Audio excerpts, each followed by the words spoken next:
기사가 나왔습니다. IS가 자신들의 소행이라고 밝혔는데 이 대선을 코앞에 둔 프랑스는 충격에 휩싸였습니다. 파리 김현 특파원이 보도합니다. 아이들의 울음소리가 들리고 관광객이 다급히 외칩니다. 부근에서는 경찰이 한 남성을 향해 총을 쏩니다.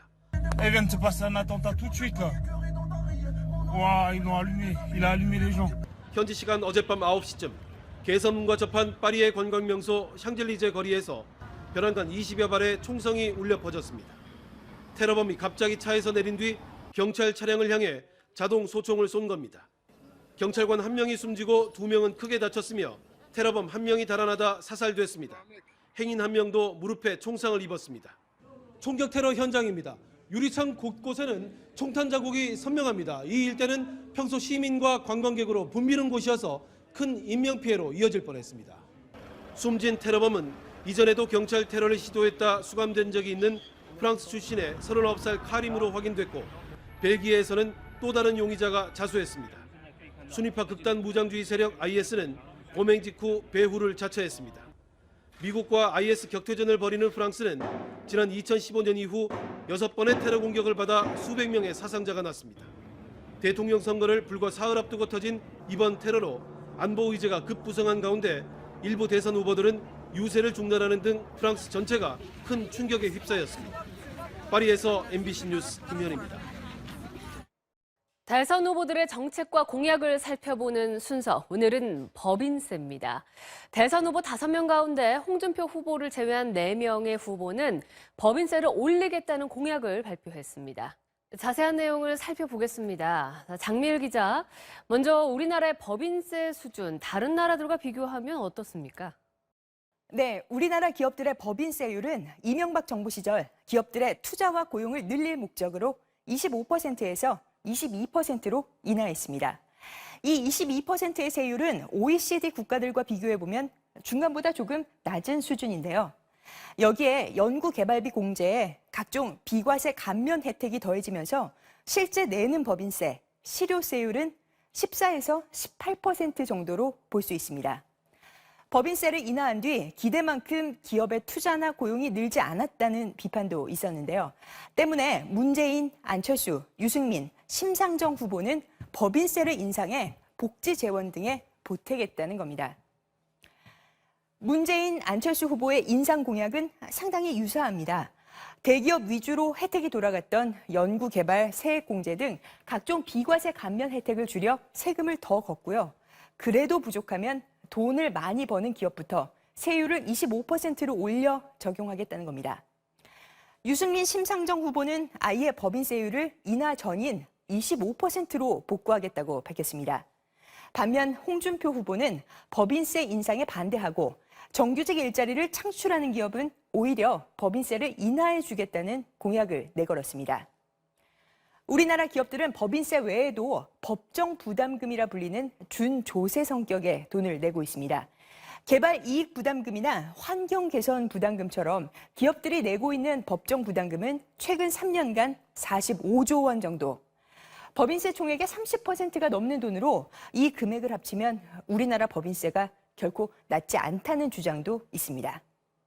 또 한국경제연구원은 법인세율을 1%포인트 인상할 경우 0.3에서 0.5%의 고용 감소가 초래될 것이라는 연구 결과도 내놨습니다. 즉, 기업의 법인세 인상의 영향은 여러 경로를 통해 근로자, 소액주주, 소비자들에게 전가돼 결국 서민 부담이 가중될 수 있다는 우려입니다. 현재 우리 근로소득자의 46%가 세금을 한 푼도 내지 않고 있고 개별 기업의 47% 정도는 이익이 적다는 이유로 법인세를 내지 않고 있습니다. 재원 마련을 위해 이렇게 왜곡된 조세 체계에 대한 개정도 필요한데 안철수, 유승민 후보 등은 소득이 적으면 적은 대로 세금을 내게 바꾸겠다는 공약을 제시했습니다. MBC 뉴스 장미일입니다. 여러분 안녕하십니까? 유엔 북한 인권 결의안 논란이 다시 불붙고 있습니다. 노무현 정부가 북한 의견을 물어본 뒤 표결 기권을 결정했다고 주장한 송민순 전 외교장관이 당시 청와대 문건을 전격 공개했습니다. 당시 청와대 비서실장이었던 문재인 더불어민주당 대선 후보와의 진실 공방도 새 국면을 맞게 됐습니다. 먼저 김세진 기자가 보도합니다. 이틀 전 열린 TV 대선 토론. 북한 인권 결의안에 기권할 거냐 찬성할 거냐 반대할 거냐를 두고 2007년에 북한 김정일에게 미리 물어봤느냐. 북한에 물어보는 것이 아니라 국정원을 통해서 북한의 반응을 판단해 보도록. 송민순 전 장관은 이런 문재인 후보의 주장을 반박하면서 당시 노무현 대통령이 북한에서 받은 반응이라며 자신에게 보여준 문서의 사본을 공개했습니다. 2007년 11월 20일 싱가포르에서 열린 아세안 플러스 3에 참석 중이던 노 대통령이 자신을 호텔 방으로 불러 문서를 보여준 뒤 표결에서 기권하자고 했다는 겁니다. 이 문서에서 북한은 우리 정부의 인권 결의안에 찬성하는 것은 남북선언 위반, 남북관계 발전에 위태로운 사태를 초래할 수 있다며 표결에서 책임 있는 입장을 취해주기 바란다고 우리 정부를 압박했습니다. 또 청와대를 상징하는 마크와 전화로 접수해 국정원장이 청와대 안보실장에게 전달했다는 내용도 있습니다. 송 전 장관은 자필 메모가 담긴 당시 수첩 일부도 공개했습니다. 묻지 말았어야 했는데 문재인 비서실장이 북한에 물어보라고 해서라는 당시 노 대통령과의 면담 상황 등이 담겼습니다. 지금 대선 토론 과정에서도 그냥 제가 사실이 아닌 걸 쓴 사람으로 그렇게 이야기를 하잖아요. 그럼 저로서는 그거를 밝혀야죠. 그러면서 문 후보가 이 문서를 보고도 그렇게 이야기할 수 있는지 답해야 한다며 해명을 촉구했습니다. MBC 뉴스 김세진입니다. 다음 소식입니다. 유엔 안보리가 북한의 미사일 발사를 규탄하는 언론 성명을 만장일치로 채택했습니다. 트럼프 미국 대통령은 북한 문제가 당장의 위협이긴 하지만 현재 잘 다뤄지고 있다고 평가했습니다. 워싱턴에서 현원섭 특파원입니다. 유엔 안보리가 북한의 도발을 규탄하는 언론 성명을 채택한 건 올해 들어서만 5번째입니다. 지난 16일에 탄도미사일 발사가 비록 실패로 끝났지만 안보리 결의안을 명백히 위반했다는 것입니다. 내용과 어조는 더욱 강해졌습니다. 더 이상의 핵실험을 하지 말라고 북한에 명시적으로 요구했고 또다시 도발할 경우 중대한 추가 제재에 나서겠다는 경고도 담았습니다. 트럼프 대통령은 북한을 지금 당장의 위협으로 규정하면서도 북한 문제가 잘 다뤄지고 있다면서 자신감을 내비쳤습니다. As far as North Korea is concerned, we are in very good shape. We're building our military rapidly. 석탄을 실은 북한 선박이 되돌려 보내졌고 중국이 북한 문제 해결을 위해 지금처럼 일하는 걸 본 적이 없다는 전문가들의 평가도 언급하며 중국을 한껏 치켜세웠습니다. 특히 기자회견 2-3시간 전에 매우 흔치 않은 움직임이 있었다고 말해 중국이 북한에 대해 추가 조치를 취했을 가능성도 시사했습니다. CNN은 이틀 전 공대지와 순항미사일을 탑재한 중국 공군 폭격기들이 경계 태세에 들어갔다며 북한의 급변 사태에 대비하기 위한 것으로 보인다고 보도했습니다. 취임 전 북한 김정은을 미친 사람으로 규정했던 트럼프는 김정은의 정신 안정 상태를 묻는 질문에는 대답할 수 없다고 밝혔습니다. 워싱턴에서 MBC 뉴스 현원섭입니다. 일본 여야 의원들이 태평양 전쟁 A급 전범들이 합사된 야스쿠니 신사를 또 집단 참배했습니다. 아베 총리는 직접 참배하진 않았지만 공무를 보내 영령들을 위로했습니다. 도쿄에서 이동의 특파원입니다. 다 함께 야스쿠니 신사를 참배하는 국회의원 모임 소속 의원 90여 명이 봄 제사가 열리는 야스쿠니 신사를 집단 참배했습니다. 이 모임 소속 의원들은 작년 봄 제사에도 90여 명이 참배했습니다. 아베 총리는 직접 참배하지는 않았지만 내각 총리 대신 아베 신조라는 이름으로 공물을 바쳤습니다. 교도통신은 북한의 이딴 도발로 연대 필요성이 커진 만큼 주변국을 자극하지 않기 위해 아베 총리가 참배하지 않았다고 분석했습니다. 시오자키 후생 노동상도 이번 제사에 맞춰 공물을 보냈습니다. 봄 제사는 모레까지 예정돼 있어 아베 내각 강요들의 참배 여부가 주목됩니다. 스거 관방장관은 강요들의 참배 행위에 대해선 언급하지 않겠다고 밝혔습니다. 主人としての行動でありますから、政府としてはそれぞれの個人の判断だと思っています。 이마무라 부흥상과 이나다 방위상의 경우 지난해 연말 아베 총리가 진주만을 방문한 직후 야스쿠니 신사를 참배해 주변 국가들의 거센 반발을 불렀습니다. 특히 이나다 방위상의 경우 현직 방위상으로선 처음 참배여서 우리 국방부가 깊은 유감을 표시한 바 있습니다. 도쿄에서 MBC 뉴스 이동혜입니다. 이번 대선 후보들의 면면을 담은 선거벽보가 어제부터 전국 곳곳에 부착됐습니다. 역대 가장 많은 후보가 출마한 이번 대선 벽보는 얼마나 길까요? 박준규 기자입니다. 길을 가던 시민들이 잠시 멈춰서 19대 대선 후보들의 모습이 담긴 선거 벽보를 유심히 살펴봅니다. 누구 같아? 다 봤다 이제 가자. 중앙선거관리위원회는 오는 토요일까지 전국 8만 7천여 곳에 선거 벽보 게시를 완료할 계획입니다. 역대 대선 중 가장 많은 15명의 후보가 나선 만큼 벽보 길이도 역대 최장입니다. 통행량이 많은 곳에 붙여야 하는데 마땅한 자리를 찾기도 쉽지 않습니다. 너무 길기 때문에 이 한 공간에서 이 긴 거를 한 번에 붙이기는 어렵거든요. 부득이한 경우에는 2열로 나눠서. 유권자들은 벽보를 찬찬히 훑어보며 더욱 신중한 한 표 행사를 다짐합니다. 이번에는 좀 더 자세하게 살펴보고 투표 꼭 해야 될 것 같다는 생각.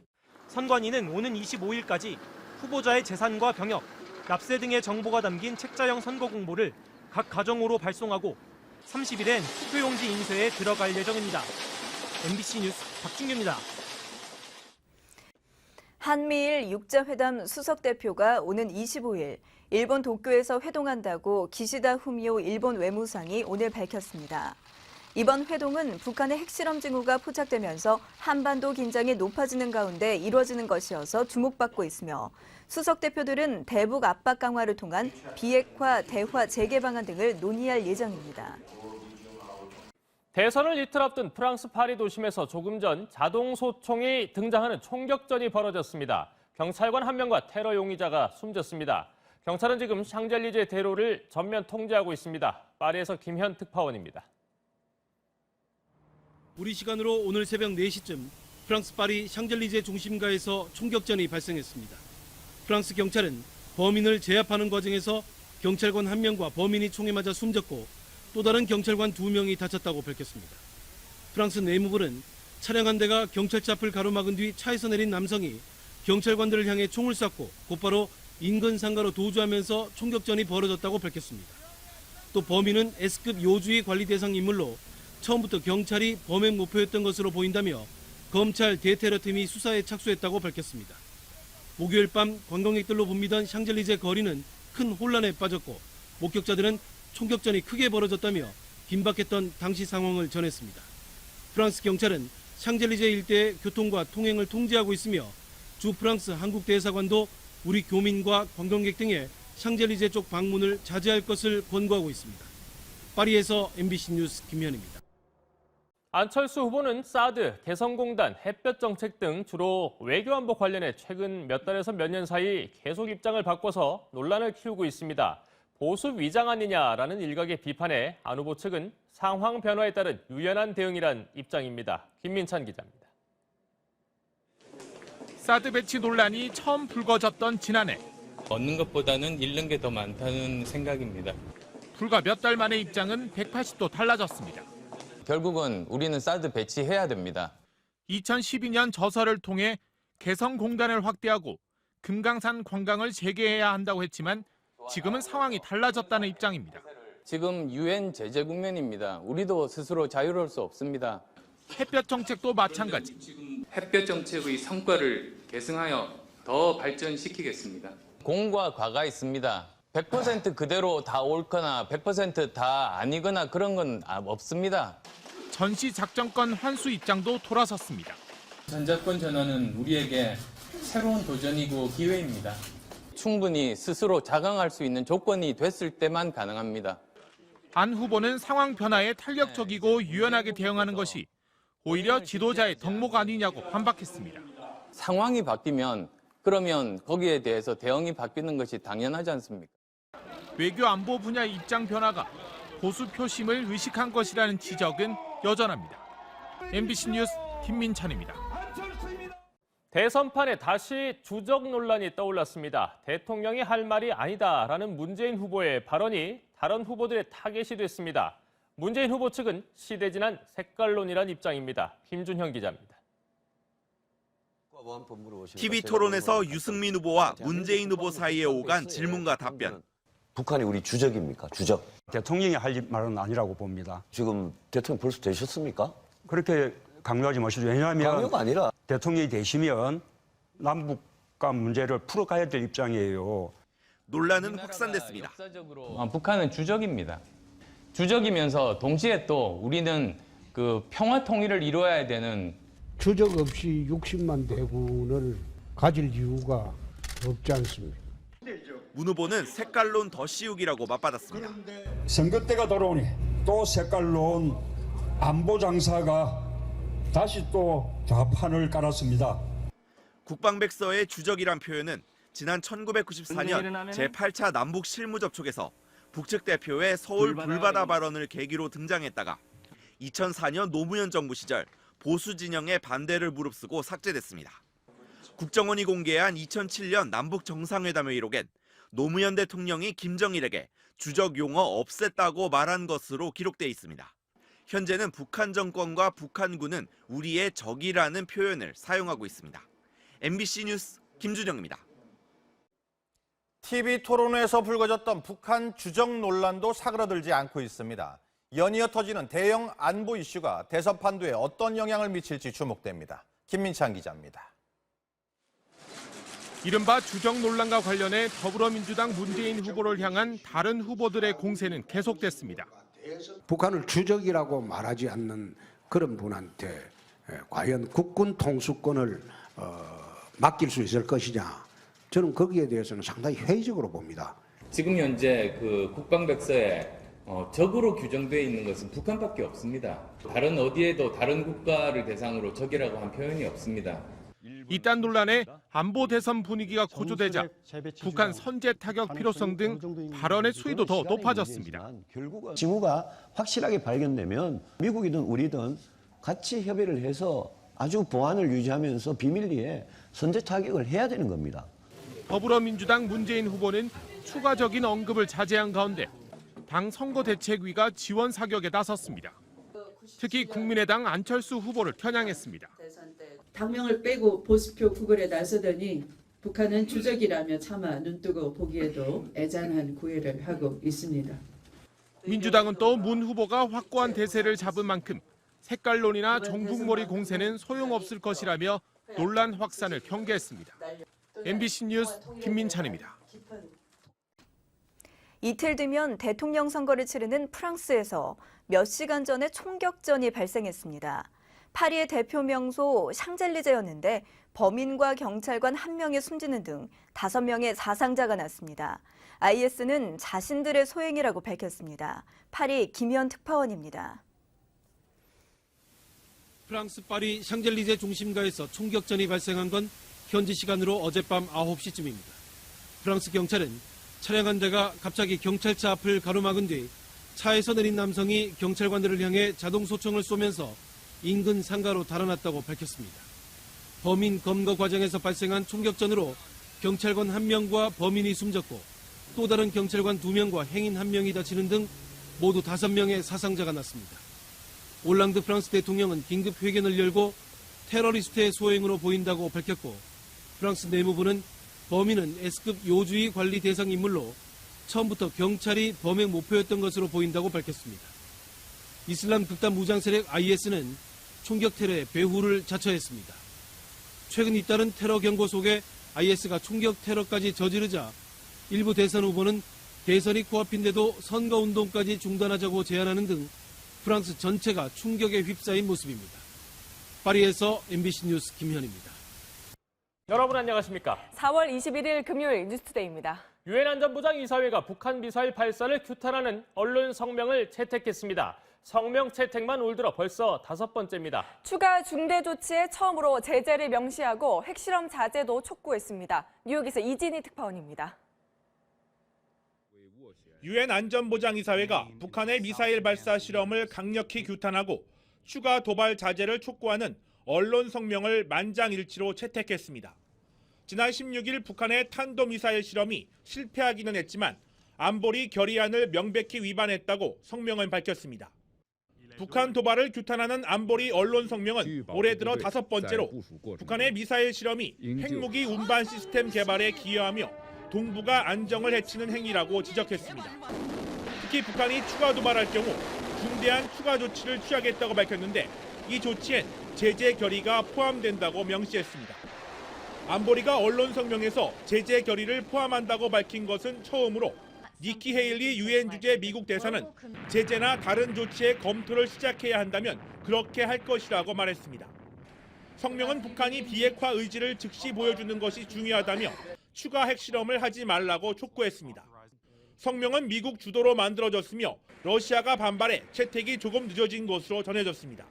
뉴욕에서 MBC 뉴스 이진입니다.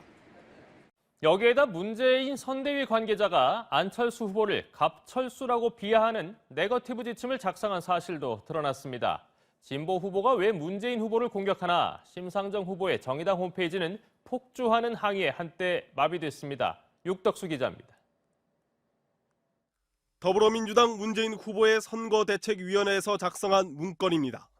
대외비로 표시된 문건에는 국민의당 안철수 후보에 대해 불안한 기족 이미지가 확산하고 있다는 등의 판세 분석이 담겨 있습니다. 또 안철수 검증 의혹을 지속적으로 제기하고 불안, 미흡, 갑질 등 프레임 공세를 강화해야 하며 바닥 민심까지 설파되도록 노력해야 한다고 적고 있습니다. 그러면서 세부적으로 SNS 집중, 비공식적 메시지 확산을 하라면서 깨끗한 줄 알았는데 갑철수라는 등의 구체적 공격 문장의 사례까지 적시했습니다. 국민의당은 강하게 반발했습니다. 문재인 선대위는 댓글 부대, 문자 폭탄을 만들어내는 양념공장이고 문재인은 양념공장 사장임이. 이에 대해 민주당 우상호 공동선대위원장은 해당 문건을 캠프의 주요 부서가 조직적으로 만들고 공유한 것은 아닌 것으로 확인했다며 캠프와는 무관한 일이라고 설명했습니다. 이런 가운데 문 후보 지지자들이 그제 TV 토론에서 문 후보를 공격했다며 정의당과 심상정 후보에 대해 과도한 비방 메시지를 보냈다는 논란도 나오고 있습니다. MBC 뉴스 육덕수입니다.